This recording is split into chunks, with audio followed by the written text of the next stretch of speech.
I'm Jessica Mitchell for IBTimes TV, and I'm here with Kevin Snowball, who's the CEO and head portfolio manager for PXP Vietnam Asset Management, and he's here to talk to us about why you should be investing in Vietnam. Now, Kevin, thank you so much for coming all the way from Vietnam to talk to us in New York. My pleasure. Now, for those who are not familiar with what it is that you do, can you talk a little bit about PXP Vietnam and what your objective is? Sure. Well, we are and were Vietnam's first equity specialist investment manager.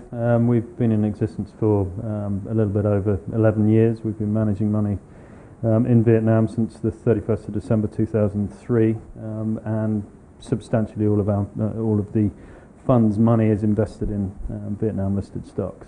Now, what is it about Vietnam that you think investors should be focusing on and why they should be investing there?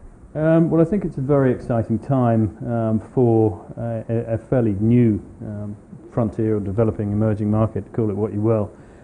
It's on a similar path to China, obviously on a smaller scale, with China having 1.5 or more billion people, and Vietnam a relatively small 90 million, but it makes it the 14th biggest country in the world. And it is on a similar path, as I say. So as the economy modernizes and develops, so there are opportunities to be had. Now, like you've mentioned, that Vietnam is sort of a mini China. Do you think that Vietnam has gained from Chinese firms that have been outsourcing? A lot of movement from China. Vietnam for a long time has been the +1 and the China +1 formula, if you like.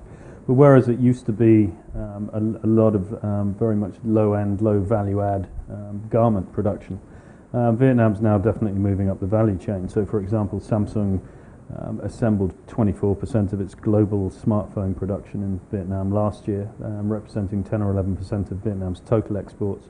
And they've doubled their investment in Vietnam. Intel has their biggest production facility globally in Vietnam. So it's, as you move up that value chain, so the margin improvements mean that you move from trade deficit to trade surplus, and that underpins the currency and hopefully leads to increased confidence over the years to come. Now, something that's interesting, the VNI index has been up over 25% year to date, and it's outperforming a lot of the major markets that are over in that Asia region. What do you think has been the main driver for the VNI index?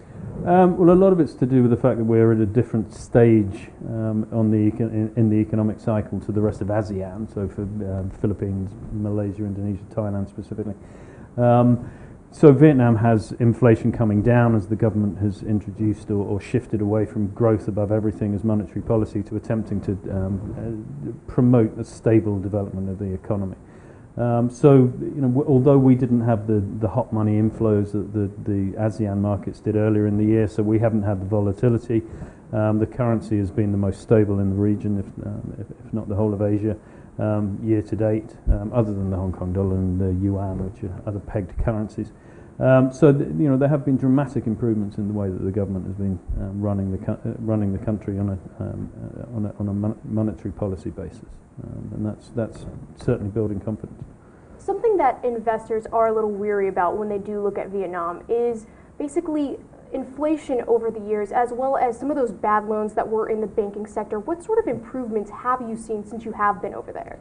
Well, I've been there for about 11 and a half years, so it's developed fairly dramatically over that period. But in more recent history, the problems in the banking system are being addressed. A lot of those problems have been caused by pretty poor risk control within the banks, and that's being resolved. They've set up an asset management company, which is the equivalent of a bad bank, to take on some of those debts. And a lot of those are in the state banks, where for many years there was directed lending to state-owned enterprises, and the state-owned enterprises have been fairly appalling users of capital. So that has led to a rise in bad debts. But it's roughly 10% of GDP, but in real money, if you like, that's only about $15 billion, and it's manageable. And finally, what sort of frontier and emerging markets would you suggest to investors for a high diversification and some sort of high return? Well, the only market that I know about anymore is Vietnam.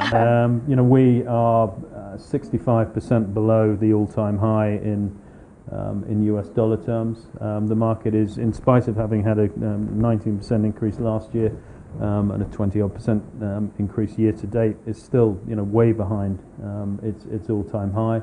We're trading on 9.5 times 2014 earnings, which compares very well with, very favourably with a historic trading range, albeit over only 13 years of between 8 and 35 times. So we think there's still plenty of upside, and as the country develops and modernises, then we think that will certainly come to the fore. And because the government are in the process of or about to increase access for foreigners by raising foreign ownership limits and then increase the supply. So you'll see a market which becomes bigger, where you get more access and more choice. And as markets achieve scale, so more people get interested in them, so more money comes into them, and hopefully they continue to go higher. Well, Kevin, thank you so much for taking the time and coming to speak to me today. My pleasure. Thanks for having me.